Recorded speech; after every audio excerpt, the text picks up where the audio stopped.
Querido Deus, amado Pai, nesta noite nós agradecemos o Senhor. Ser conosco na condução desta palavra, fala aos nossos corações, assim como o Senhor falou ao meu coração quando eu estava preparando esta palavra. Que nós possamos alcançar o objetivo nesta noite, que vidas sejam convertidas a Ti, vidas sejam reconciliadas com o Senhor, assim como nós fomos reconciliados com o Senhor nesse tempo. E a Sua boa mão esteja operando e agindo a nosso favor. Te agradecemos no poderoso nome de Jesus. Amém e amém. Ontem também foi aniversário do pastor Renê. Nós aqui no final mandamos uma mensagem para ele aqui, com o pessoal aqui do culto dos meninos ontem. E graças a Deus a Jaconisa Jaísa mandou mensagem agradecendo pela mensagem que nós mandamos ontem lá para eles. Então, queria convidar você a abrir sua Bíblia, livro do Gênesis, capítulo 25. Nós vamos fazer uma mensagem longa. Isso não significa que a gente vai sair daqui meia-noite, tá? Mas é uma mensagem longa, então deixa a Bíblia aberta aí em Gênesis 25, que eu vou do 25 até o 33. Vou falar nesta noite sobre um assunto que o Senhor falou no meu coração. Estava preparando essa mensagem um dia que eu estava dando uma aula sobre hermenêutica, que é a arte de montar o sermão e a interpretação bíblica, né? Nós estávamos aí fazendo a homilética e a hermenêutica, e aí essa mensagem surgiu. E aí, como estou aqui no culto da família para ministrar uma palavra, estarei falando no tema reconciliação familiar, um propósito de Deus para a família. Então este é o tema que nós vamos falar nesta noite. E aí nós estaremos aqui ministrando a respeito de uma família que tem uma história linda, mas uma história de grandes desafios, de um casal muito apaixonado. É uma das histórias de amor mais bonitas que eu já vi, né? Que é a história de Isaac e Rebeca. Se você nunca leu Gênesis 24... é melhor do que você ficar vendo esses filmes de romance aí que passam em sessão da tarde, por exemplo. Lê o livro lá de Gênesis, capítulo 24, que você vai ver uma história de amor realmente bonita. Não é perfeita porque são cidadãos e pessoas imperfeitas, mas é uma grande história de amor, que é a história do casamento deste casal. E aí nós vamos falar de como eles criaram seus filhos. E aí, das relações familiares, dos conflitos familiares. E como esses conflitos interferem no desenvolvimento da família. E de como isso causa dificuldades e problemas na família. Então, nós vamos vermos aqui a criação desta família e de como os pais, né, por falta de sabedoria e por herança de alguns arquétipos que nós chamamos familiares, conseguem fazer os filhos tropeçar nas suas relações.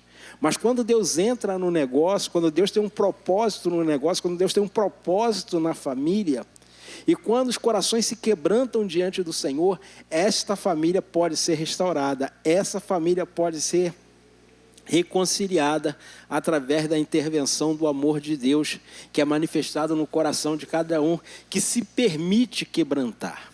Então é sobre isso que nós vamos falar nesta noite. Então, Gênesis 25, versículo 29 ao 23, tem aí o primeiro início para nós estarmos conhecendo um pouco dessa família. Que diz assim: são estas gerações de Isaque, filho de Abraão. Abraão gerou Isaque. Ele tinha 40 anos quando tomou por esposa Rebeca, filha de Betuel, o arameu, de Padã-Arã, irmão de Labão, o arameu. Isaque orou ao Senhor por sua mulher, porque era estéril. O Senhor ouviu as orações de Isaque, e Rebeca, a mulher de Isaque, ficou grávida. Os filhos lutavam no ventre dela. Então ela disse: por que isso está acontecendo comigo? Ela foi consultar ao Senhor.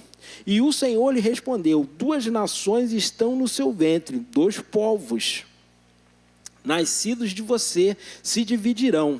Um povo será mais forte do que o outro. O mais velho servirá ao mais novo. 2 detalhes nessa parte do texto. Você vê que são 2 pessoas que tem um relacionamento com Deus. Duas pessoas que têm intimidade com Deus. Isaac orou quantos anos por Rebeca? Vamos ver se vocês prestaram atenção. Quantos anos ele orou por Rebeca? 20 anos. 20 anos Isaac orou por Rebeca. Ele tinha uma promessa, que era a mesma promessa do pai dele, que seria pai de grandes nações, mas ele orou pela esposa, que era estéril. Interessante ressaltar que às vezes a Bíblia fala em pessoas estéreis, e muitas das vezes a Bíblia diz que a pessoa tinha a madre retida. Mas no caso de Rebeca, ela era estéril. Diferentemente de Raquel. Raquel não era estéril. Mas por que Raquel não engravidava? Porque Deus cerrou a madre de Raquel. Diferente. Tem gente que fala assim, Raquel era estéril. Não. Deus cerrou a madre dela. Era diferente. Aqui o caso de Rebeca é a esterilidade.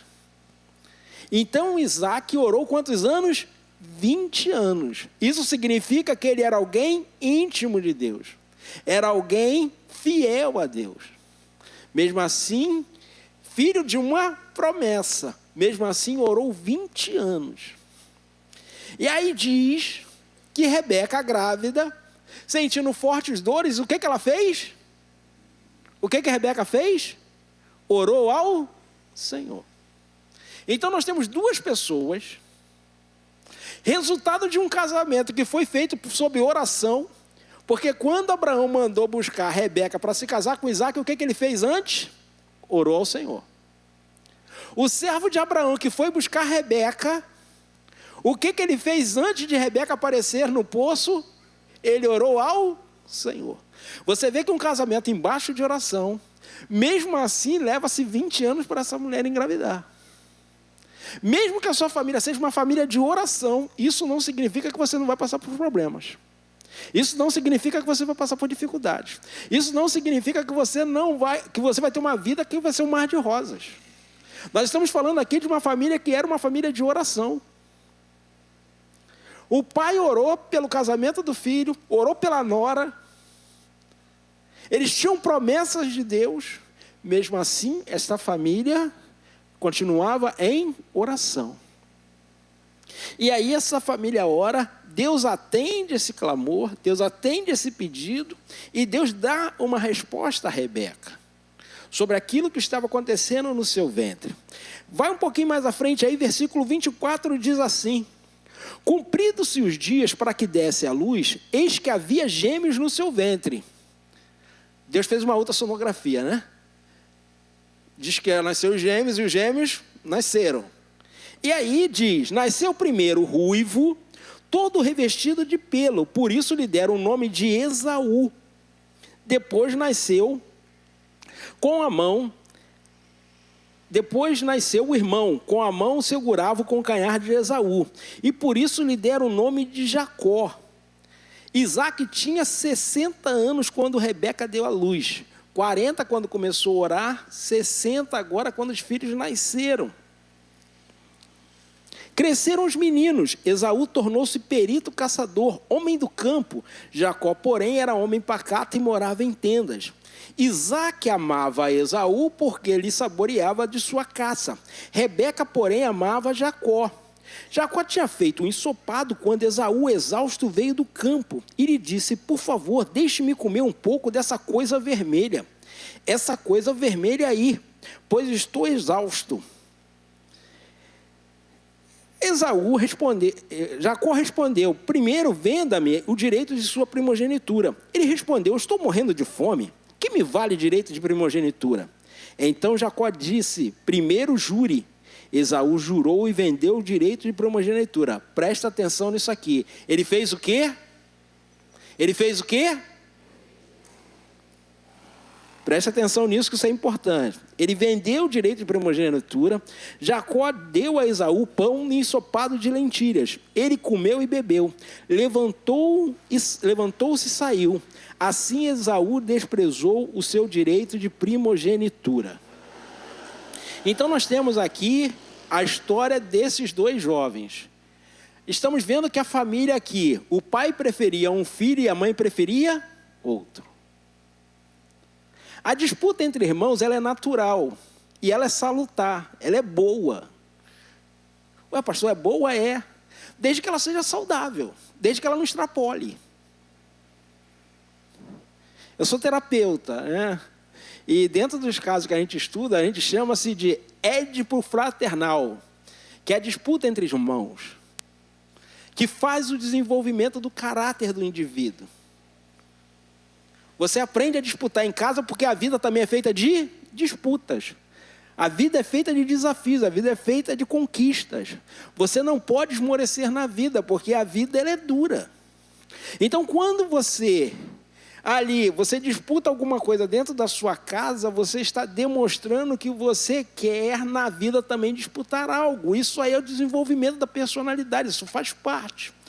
Isso, quando extrapolado, que é o caso da história desses irmãos, infelizmente, incentivado e motivado pelos pais, aí vem o problema. O conflito aqui entre a família, os pais acabavam financiando inconscientemente essa disputa, essa discórdia entre os filhos. Então nós estamos vendo aqui que cada pai tinha uma preferência. Isaac preferia Esaú porque saboreava da caça que ele trazia.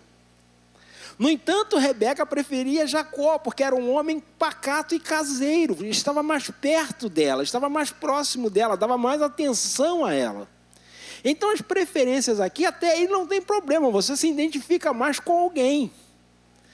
Isso é uma questão de identificação, nós nos identificamos mais com alguém da nossa casa, da nossa família, do colégio, da faculdade, do trabalho, da vida social, na igreja. Nós temos pessoas que nós nos identificamos com mais facilidades. Mas isso não quer dizer que nós vamos deixar de tratar bem todas as pessoas à nossa volta. Mas essa família aqui, ela está gerando nessa família um conflito. E aí, aqui até aqui, a coisa está indo. Mas Esaú, a própria Bíblia vai dizer na carta aos Hebreus que ele era profano, porque ele trata algo que era divino, que era a questão da primogenitura, além de ser divino, também era financeiramente rentável. Vou te dar uma explicação para você entender.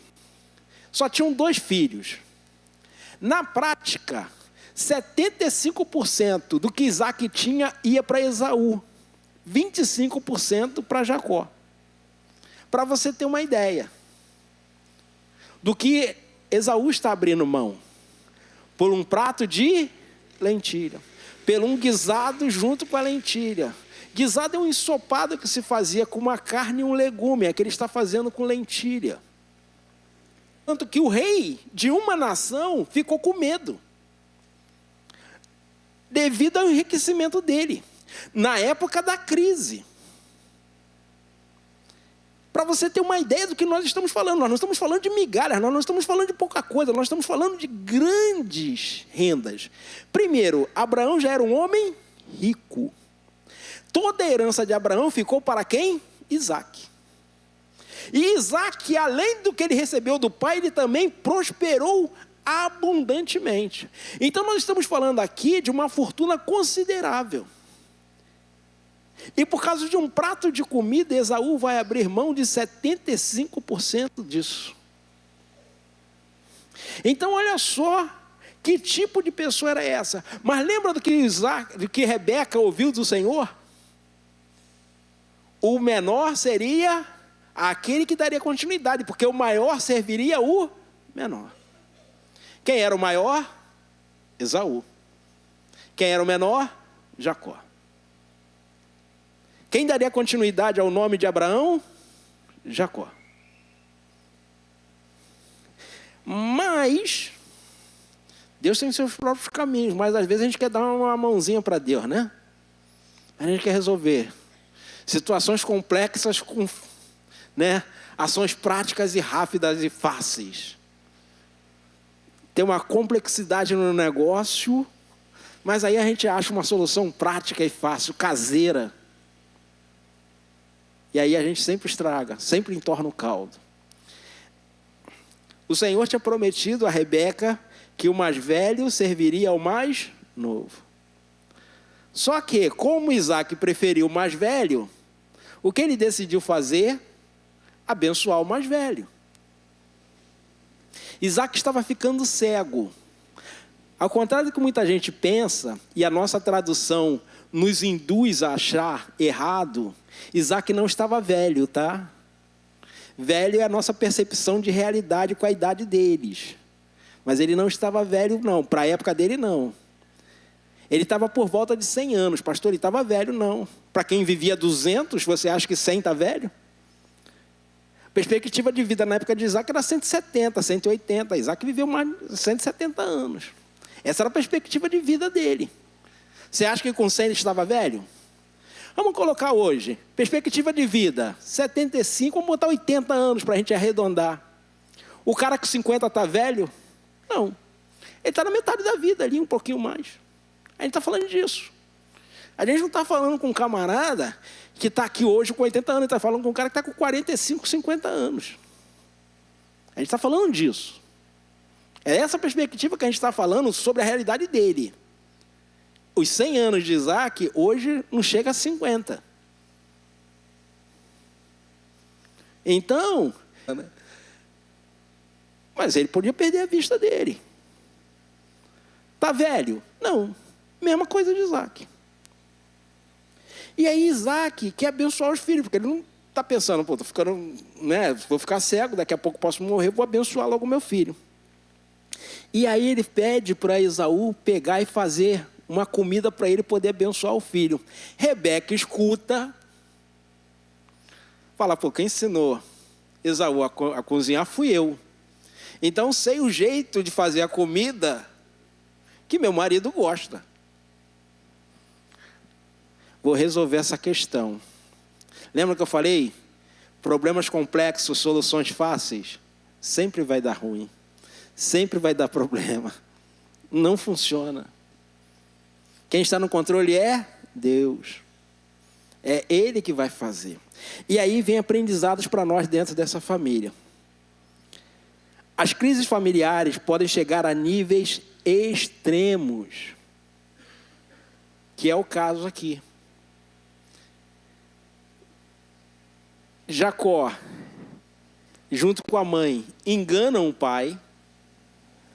Jacó se passa por Esaú, recebe a bênção do pai. E aí esse texto aqui eu vou explicar.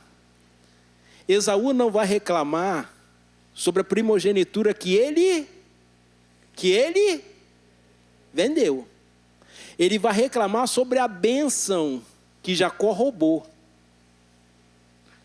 Tem gente que fala assim, Jacó roubou a primogenitura de Esaú. Está errado, filho. Leia a Bíblia. Ele comprou pelo um preço irrisório. Mas ele comprou, ele fez um negócio. Ele fez uma proposta. Eu uma vez dando uma aula, para exemplificar, ele não está aqui, eu perguntei para o aluno quanto valia o carro dele. Ele falou que valia R$22 mil. Aí eu virei para ele e falei assim, eu não tenho R$22 mil. Eu tenho R$2,20. Quer me vender o carro? Olha a proposta. Valia 22 mil. Eu ofereci para ele R$2,20. Se ele me vendesse o carro, alguém poderia dizer que eu roubei ele? Não. Eu fiz uma proposta. A gente internar ele no hospício se ele aceitasse. Mas se ele me vendesse, ninguém ia poder dizer que eu roubei. Eu fiz uma proposta. A mesma coisa aqui de Jacó. Ele fez uma proposta para algo que era muito irrisório.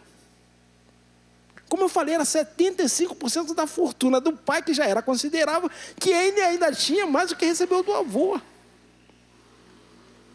Então nós estamos falando de bens muito grandes. E aí há toda essa cena aqui que Rebeca e Jacó fazem. E aí Esaú, quando descobre que Jacó lhe roubou a bênção, olha o resultado lá no capítulo 27 de Gênesis. Capítulo 27, versículo 41. Olha o extremo que essa disputa entre filhos vai chegar. Esaú passou a odiar Jacó por causa da bênção. Não foi por causa da primogenitura, foi por causa da bênção. Era a mesma coisa, pastor? Não. São coisas diferentes, são coisas distintas. Porque exatamente do jeito que Isaac abençoou Jacó e abençoou Esaú depois, aconteceu exatamente igual. As terras férteis e boas ficaram para Jacó. As terras secas e áridas ficaram para Esaú e seus descendentes. Embora, belicamente falando, Esaú era muito mais forte do que Jacó, mas ele ficou exatamente com as terras que o pai dele destinou a ele. Então nós estamos falando aqui de um futuro, que essa bênção verbal era declarada. Esse era o ódio dele. Então ele disse no seu íntimo: os dias do luto do meu pai se aproximam, então matarei o meu irmão Jacó. Olha o nível que essa disputa chegou. Olha o conflito aonde chegou.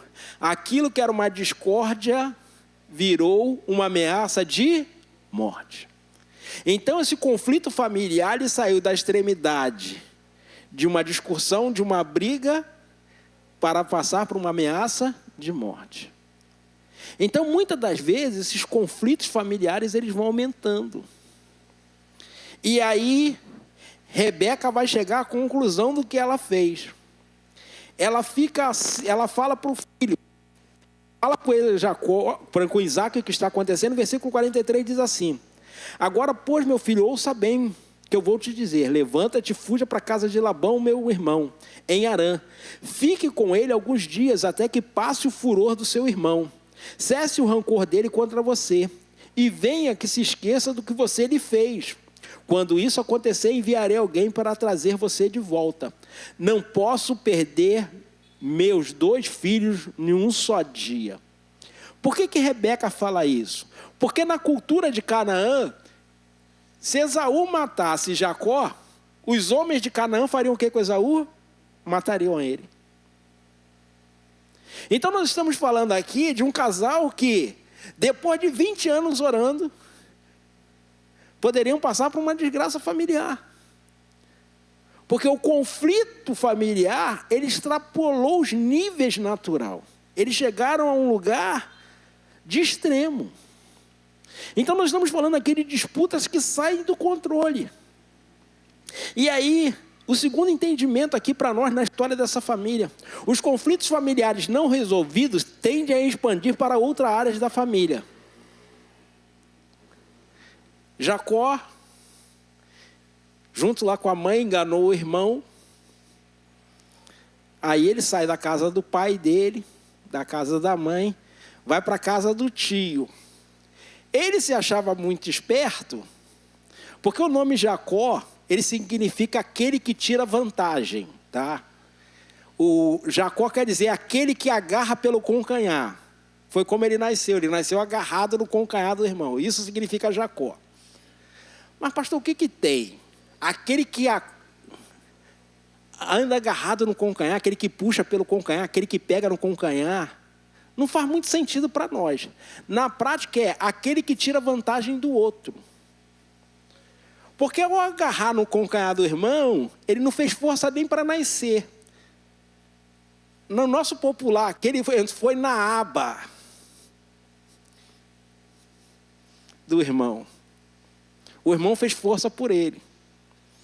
Ele ficou de boa. E aí, quando ele faz isso, o nome dele é dado: aquele que tira vantagem do esforço do outro. E aí ele, se achando muito esperto, vai cair na mão de um mais esperto do que ele. Ele achava malandro, só que o tio dele, aonde ele estudou para ser malandro, o tio dele era professor PhD. O sujeito dava nó em pingo d'água, filho. Chamado Labão. E aí, ele chega para Labão. Alguns acreditam que entre Canaã até Padarã, Jacó tenha sido assaltado, porque ele chega na casa do tio sem nenhum bem. E ele saiu da casa do pai dele com bens. E aí não se tem na Bíblia porque ele chegou na casa do tio sem herança, sem bens, para casar, porque essa era a instrução que ele recebeu. E aí ele faz um acordo contigo, trabalhar 7 anos em troca de uma das filhas. Porque Deus é perfeito, gente. Quantos filhos Isaac e Rebeca tinham? Quantos? Quantos filhos Labão tinha? Você acha que Deus errou? Você acha que é acaso?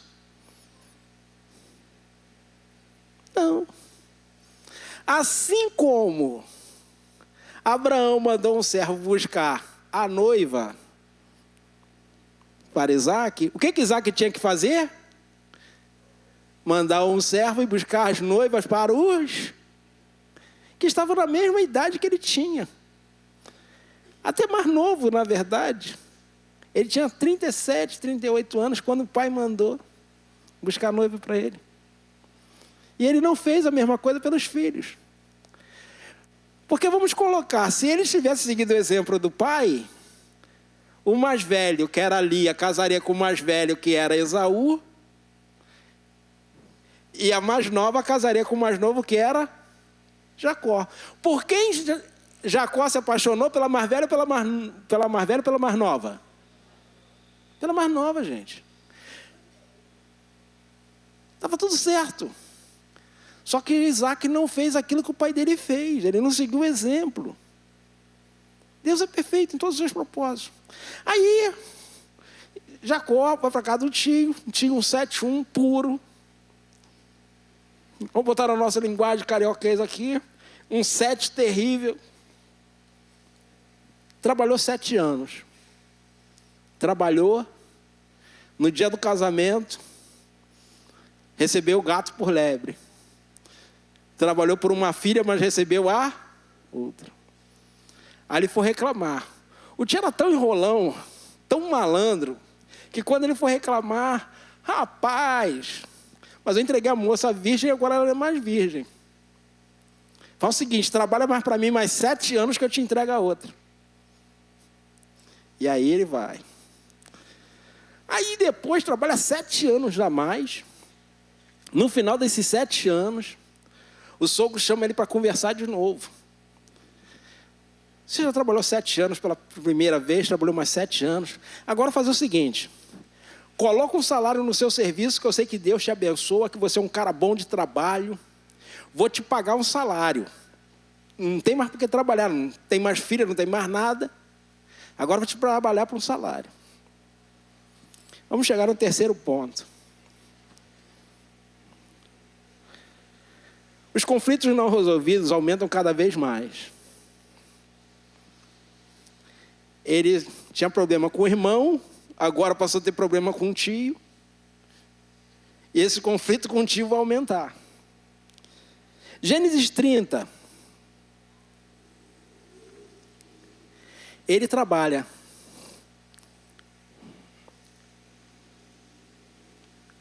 Sete anos lá para o tio, depois mais 7, aí vai trabalhar mais 6 anos.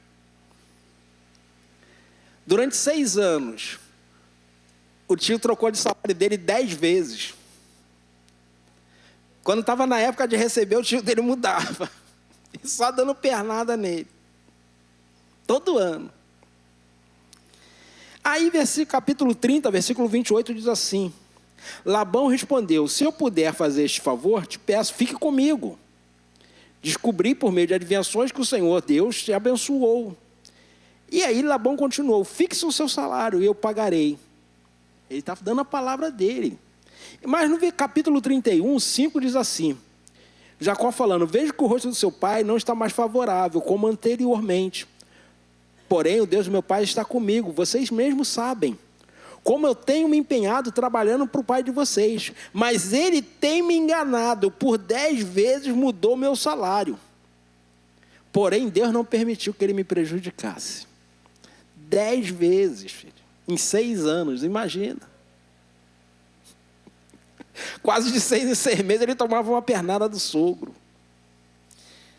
Conflitos familiares não resolvidos vão acontecendo assim, vão aumentando a proporção. Gênesis 31, 20. Jacó enganou Labão, não revelando os planos que tinha, fugiu com tudo que pensava. Levantou-se e passou o Eufrates, tomou rumo aos montes de Gileade. Então, qual é o problema de Jacó? Jacó não gosta de conflitos. Quando o irmão dele queria matar ele, o que ele fez? Fugiu. Agora o sogro está dando pernada nele direto. O que ele faz? Em vez de resolver o conflito com o sogro, o que ele faz? Ele foge. Ele não resolve os problemas. Ele tenta soluções igual a mãe dele tentou. Soluções fáceis para eventos complexos. Não funciona. Tentar resolver conflitos familiares difíceis com situações e soluções fáceis não resolve o conflito, só aumenta. Ele fugiu do sogro. O que o sogro fez? Veio com um montão de homem para matar ele. Só aumentando o nível de conflitos.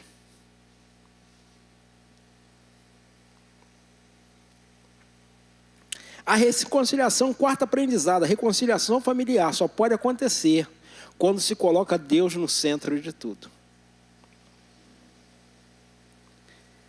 Gênesis 31, 53, diz assim, Jacó falou para o sogro dele, o Deus de Abraão e o Deus de Naor, o pai deles, julga entre nós. Jacó jurou por temor de Isaque, seu pai. Jacó ofereceu um sacrifício na montanha e convidou seus parentes para uma refeição. Eles comeram, passaram a noite. Na manhã seguinte, Labão se levantou de madrugada, beijou seus netos e suas filhas e os abençoou e partiu de volta para sua casa. Quando ele coloca Deus no meio, a coisa começa a mudar. Até então ele estava agindo por instinto de autopreservação. Mas quando ele começa a colocar Deus na coisa, no meio do negócio, as coisas começam a melhorar. As coisas começam a mudar. Porque muitas das vezes nós estamos no conflito familiar tentando resolver pela nossa experiência, pela nossa capacidade, pelo nosso entendimento.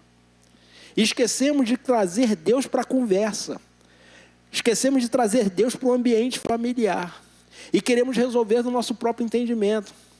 Procurando ajuda em soluções, muitas das vezes, de pessoas que não têm intimidade com Deus, não têm relacionamento com Deus, ouvindo conselhos de pessoas que não levam a palavra de Deus como um manual de fé e prática. Quando Jacó começa a colocar Deus no centro do negócio, na frente do negócio, a coisa começa a mudar. Mas lembra que eu falei que ele carregava arquétipo da família? Da personalidade do nome dele, da formação do nome dele? Se a gente não romper com essa coisa, com isso que nos acompanha muitas das vezes, nos limitando, nos colocando presilhas, nos colocando correntes muitas das vezes no nosso passado. Porque no quinto aprendizado, a reconciliação familiar só pode acontecer se houver sinceridade. Olha só o que acontece. Jacó, agora, ele resolveu o problema, o conflito com seu sogro. Ele resolveu, as esposas dele não, tá? Ele resolve o problema com o sogro, mas as filhas não. As esposas dele não resolvem, não. Porque as esposas dele, antes de sair de casa, roubou os ídolos do pai. Pastor, o que seria isso? Essas famílias, por exemplo, Labão, ele não era como Abraão e como Isaque, devotos do único Deus, né? Ele adorava vários deuses, ele era politeísta. E os deuses da família eram deuses, estátuas construídas, personalizadas para cada família. Aquilo era um simbolismo de pertencimento. E elas, quando saem da casa dos pais, elas pensam assim, vai que a gente chegue lá em Canaã e Jacó decide nos mandar embora. E quando nós voltarmos para a nossa terra, pode ser que ninguém queira nos receber. Mas se nós estivermos com os ídolos da família, eles serão obrigados a nos receber.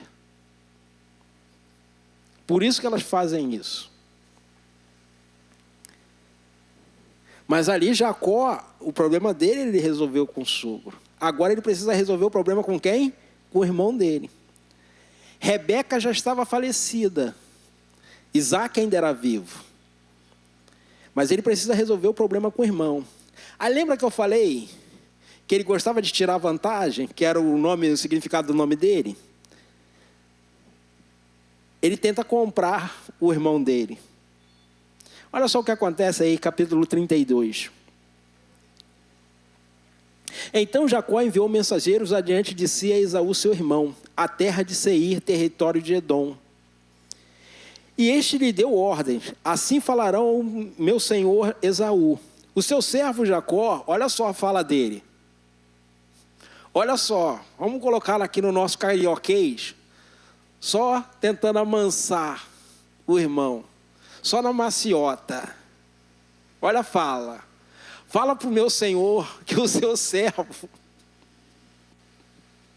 tentando acalmar, tentando comprar o irmão. Aí ele vai. Como estrangeiro morei com Labão, cuja terra, em cuja companhia fiquei até agora.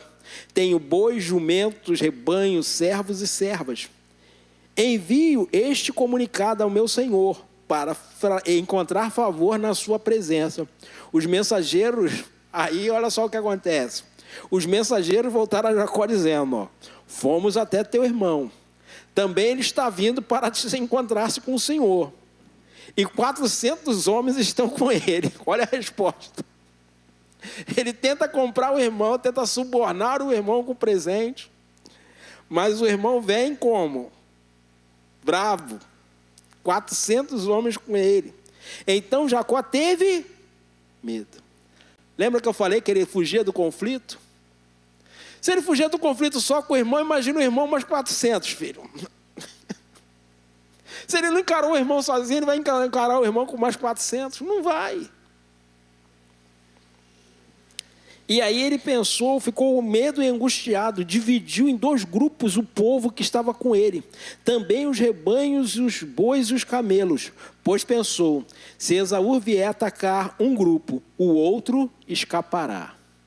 Jacó estava sempre fugindo. Conflito com o pai e com o irmão, foge. Conflito com o sogro, foge. Agora o irmão vem, outro conflito, ele foge, quer fugir de novo. E aí vem um aprendizado.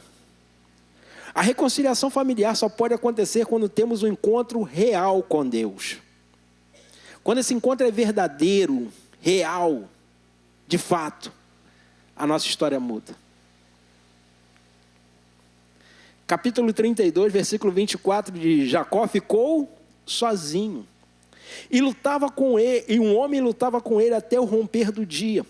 Vendo que não podia com Jacó, lhe tocou a articulação da coxa, de modo que a junta da coxa de Jacó se deslocou na luta com o homem.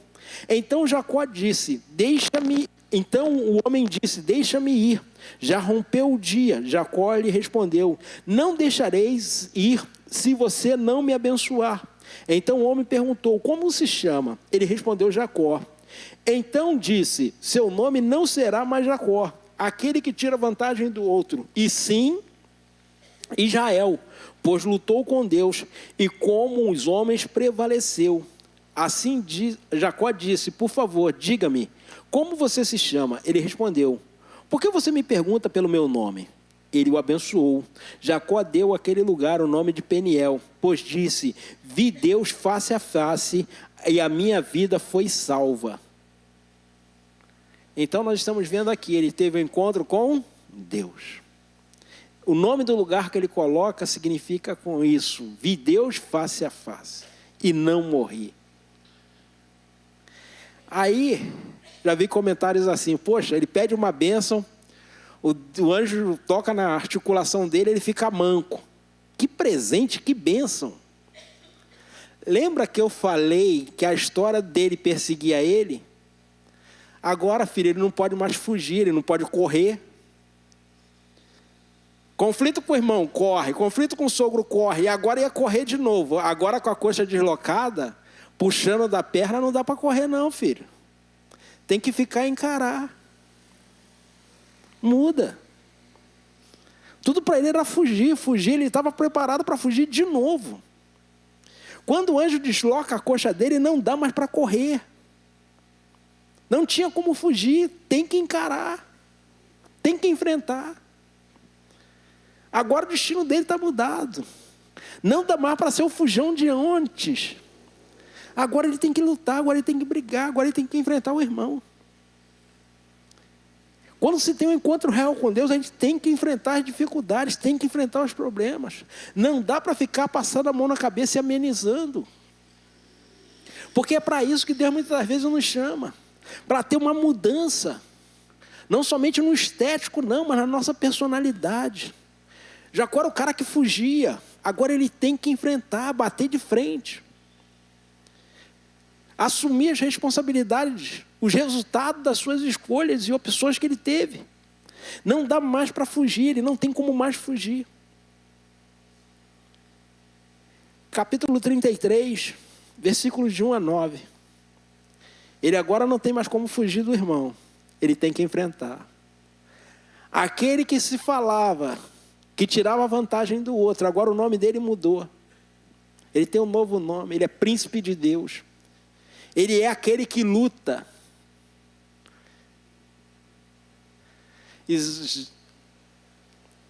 Israel significa tanto príncipe de Deus, contra aquele que guerreia em nome de Deus.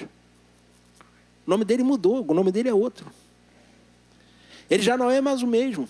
Ele não é aquele que foge, ele é aquele agora que tem que enfrentar, agora ele tem que lutar.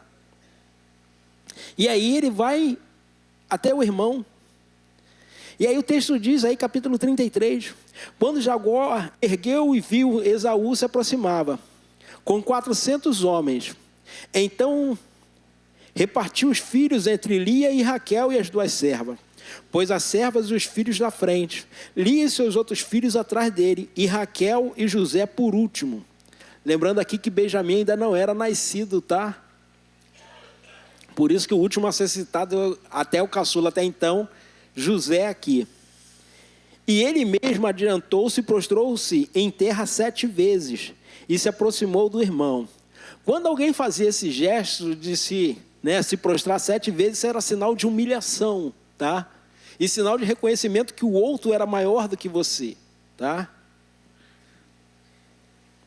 E aí, então Esaú correu ao encontro dele e o abraçou, e pôs os braços em volta do pescoço dele, e o beijou e o chorou. Daí levantou os olhos e viu as mulheres e os meninos e disse, quem são estes que estão com você? Jacó respondeu, os filhos que Deus me agraciou, este teu servo. Então se aproximaram as servas, ela e seus filhos, e se prostraram. Chegaram também Lia e seus filhos e se prostraram. E por último, José e Raquel se prostraram. Então ele faz tudo aqui numa ordem de grandeza e importância. Primeiro as servas se aproximam, depois a esposa dele, que ele tinha, na verdade, não escolhido, o sogro escolheu por ele. E aí, por último, a esposa que ele escolheu. Tudo isso tem significado e importância no decorrer da história.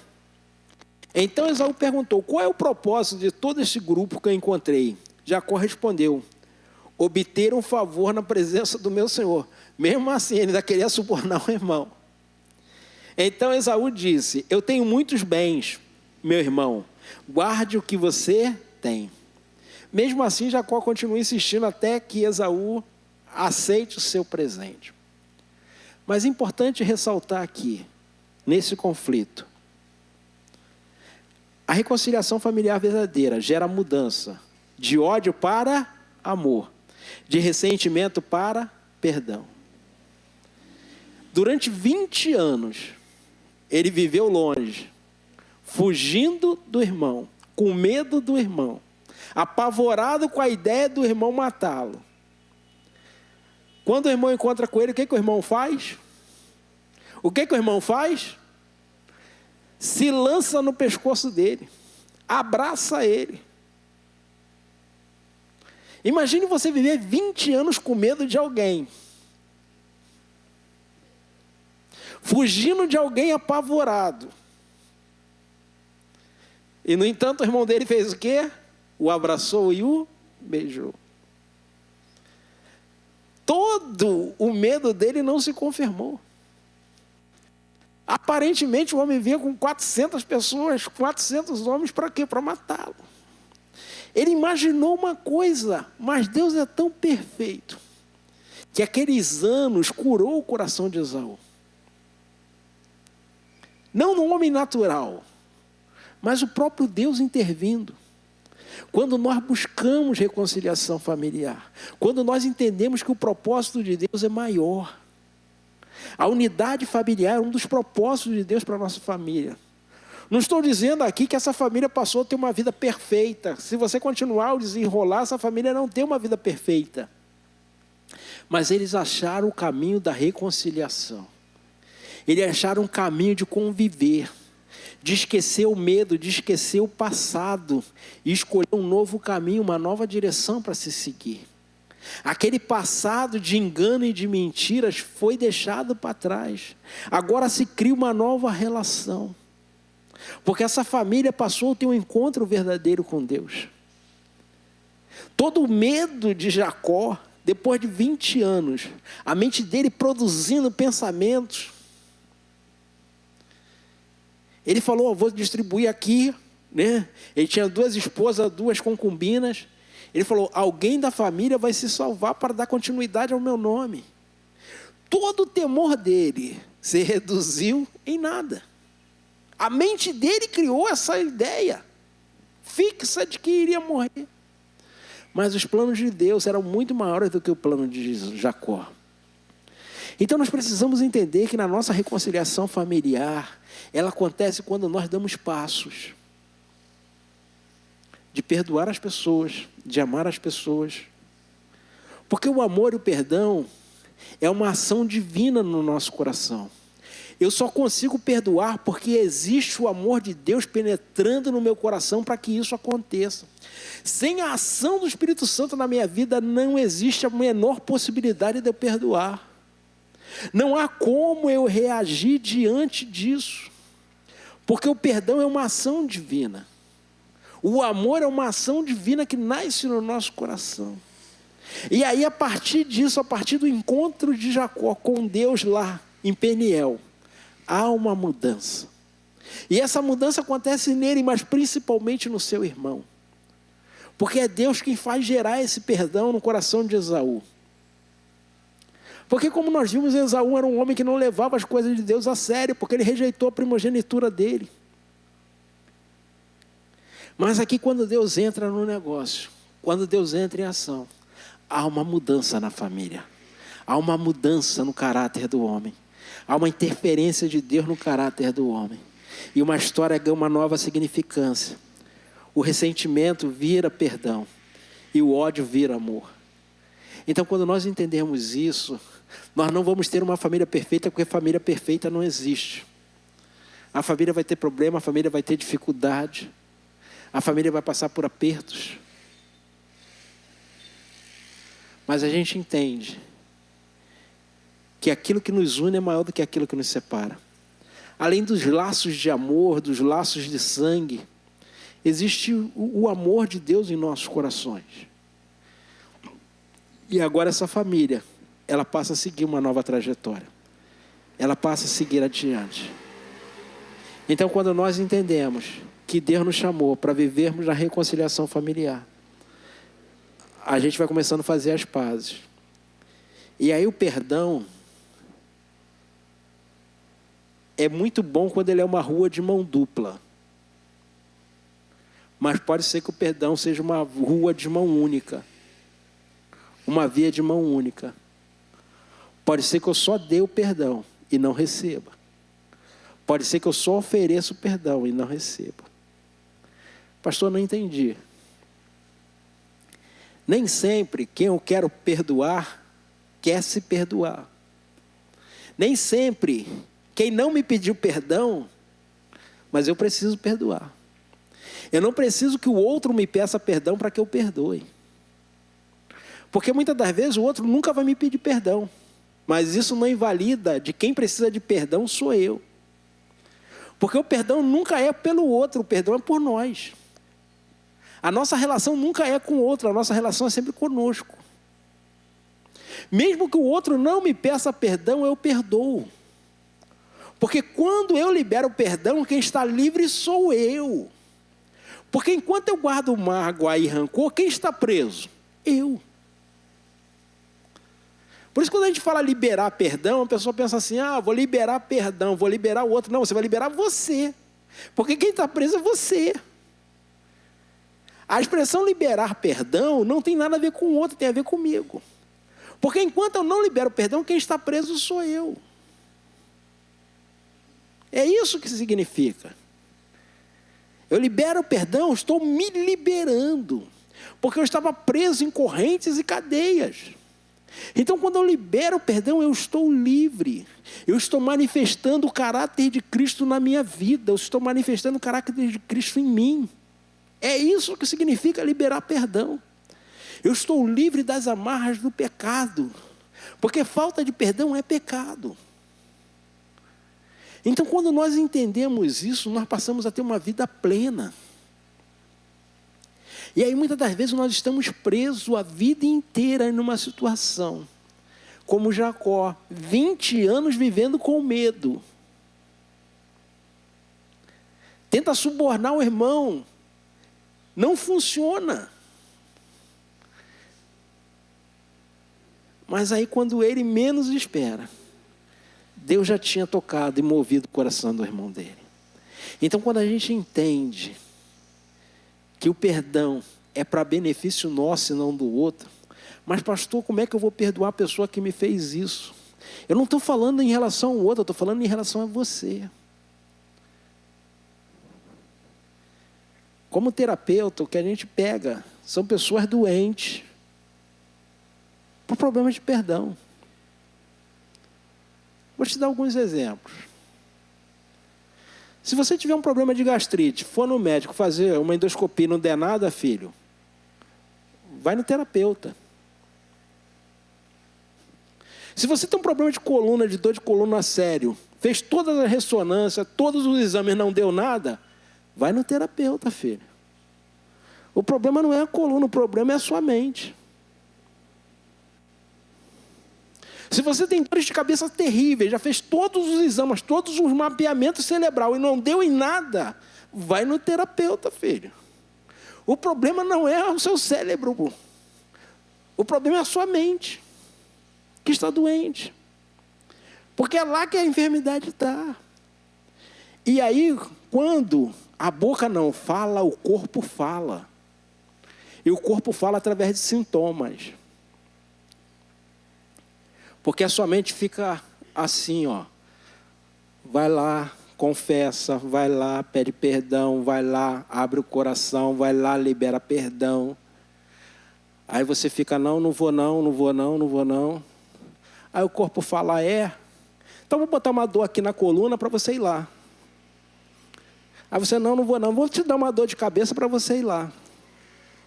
Vou te colocar aqui uma gastrite para você ir lá. E a dor só vai piorando.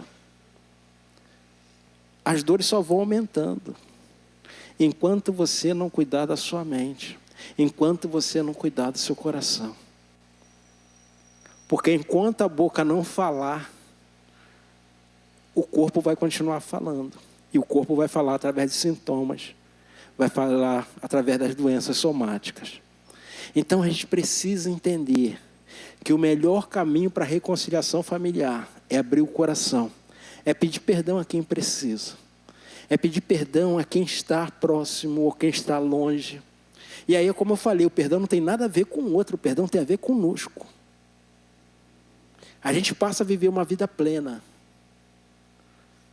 Tem uma canção, que é uma versão do Diante do Trono, e uma das frases que mais me impactam nessa canção, diz assim, não tenho tempo para perder com ressentimentos. Quando lembro que Ele me ama tanto. Quando eu entendo que Cristo, como nós pregamos aqui ontem, o Marlon pregou aqui, Cristo morreu na cruz por mim, por meus pecados. para que meu nome seja escrito no livro da vida, para mim passar a eternidade com Deus. O que são as coisas que as pessoas na terra podem me fazer? Perdem a importância em vista da eternidade com Deus. Não posso deixar que um ressentimento me impeça de ter uma coroa de glória na eternidade. Porque todas essas coisas me impedem de receber o galardão que o Senhor tem separado para mim. Nem o que olhos viram, nem ouvidos ouviram, nem penetrou no coração humano aquilo que Deus tem reservado para nós.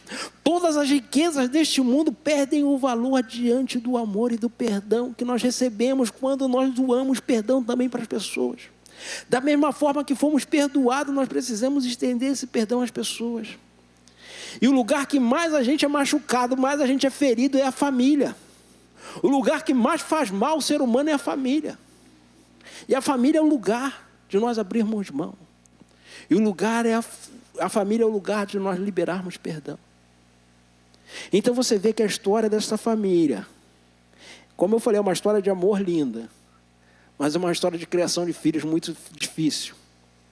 E isso vai ali, fazendo com que esses conflitos vão aumentando. Mas quando Deus entra no negócio e muda o nome de Jacó, e ele tem esse encontro real e verdadeiro com Deus, todo o seu medo de 20 anos acaba resultando em nada. Porque o perdão que nasceu no coração de Deus estava no coração de Esaú e Jacó nem imaginava. Ele nem sabia. Imagine a cena, gente. Jacó com medo. E aí quando Esaú olha, a única coisa que Esaú quer fazer é abraçar o irmão dele, que ele não vê há 20 anos. E aí a Bíblia diz que ele abraçou o irmão e chorou. O cara era caçador, gente. O cara era brabo. O cara tinha 40 homens sob a liderança dele. Aí o cara olha para o irmão, abraça e chora. Você tem ideia do que é isso naquela época? De como isso é um quebrantamento? É isso que o perdão faz. É isso que o amor de Deus manifestado no nosso coração faz. Faz com que nós consigamos a perdoar. Faz com que nós consigamos a amar. Porque isso é ser família. Isso é aproveitar as oportunidades. Eu não sei de repente quanto tempo você está carregando uma dor, uma mágoa ou ressentimento. A palavra ressentimento, ela é o ressentir. Isso é ressentimento. É sentir de novo. É sentir novamente.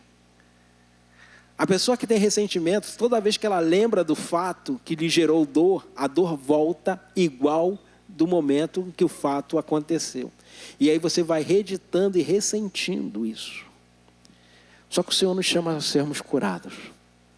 O Senhor nos chama a um tratamento. O Senhor nos chama a uma intervenção. Eu não sei qual é o tempo que você está passando, tomando veneno para o outro morrer. Esperando que o outro morra. Mas isso não vai resolver a situação. Mesmo que o outro morra, a dor não vai passar. Mesmo que o outro desapareça, seja abduzido por uma nave espacial, a dor não vai passar. A dor só vai passar quando você deixar na cruz do Calvário. Porque Ele levou sobre si todas as nossas dores. O castigo que nos traz a paz estava sobre Ele. Então, quando nós fazemos isso, nós passamos a viver em novidade de vida. Pastor, o senhor está falando, mas só que a pessoa que fez muito mal para mim, fez muito mal para minha família, já não está mais entre nós. Como eu falei, o perdão não tem nada a ver com o outro, o perdão tem a ver com você. Não importa se a pessoa está viva, se a pessoa já te partiu, o perdão tem a ver com você. É com você que o Senhor está preocupado. É com a sua história que o Senhor está preocupado. É a você que o Senhor quer trazer uma nova história, escrever uma nova história para você. O Senhor quer te dar um novo começo, um novo início. Eu não sei quanto tempo você está nessa história, mas o Senhor nessa noite te chama para você começar a escrever uma nova história. Para Ele te dar um novo nome, um nome diferente do que você carrega. Eu tenho um apelido de infância que a gente brinca. Só que eu falei, opa, isso não. Mantém o apelido, mas o significado dele não. Eu tenho um apelido que ele foi diminuindo com o passar dos anos. O apelido começou como Bom Apetite, que virou Apetite, que virou Petite, e o pessoal me chama, alguns amigos, de Tite. Aí uma vez um amigo falou assim, então quer dizer que sinusite, bucite, não sei o que, it é seu? Eu falei, não, estou fora. Meu não, sai fora. O Tite é meu agora. Bronquite, não sei o que, it, tudo isso, esses it não é meu não, estou fora disso aí. Não quero, não. Não vou carregar uma coisa que não me pertence, sou bobo nem nada. Então você muitas das vezes fica carregando coisas que não te pertencem. Coisas que muitas das vezes estão na estrutura do seu nome, em algum apelido que alguém te deu, numa marca que você carrega. E aí você fica carregando esse peso o tempo todo, sem necessidade. Você foi chamado para carregar amor, transportar perdão, transportar graça, transportar alegria, transportar a paz, a reconciliação. Para isso fomos chamados. Então você tem uma escolha nesta noite. O Senhor te chama para uma escolha. Você pode sair daqui manifestando o perdão de Deus no seu coração, manifestando o caráter de Cristo. Ou você pode sair daqui carregando uma cruz que não é sua, que Ele já carregou por você.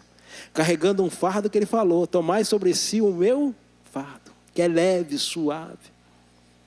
Ou você pode carregar o seu fardo, que continua pesado, te trazendo doença, te trazendo enfermidade, trazendo tristeza, te trazendo amargura. É uma escolha a ser feita. Essa é a noite de escolha. E aí você tem uma escolha. Ou você pode tomar posse do fardo de Cristo, que é leve, suave, ou pode continuar carregando o seu fardo. A história da sua família, que de repente é uma reedição de algum fato que você carrega. É uma escolha a ser feita nesta noite. Queria que você fechasse seus olhos.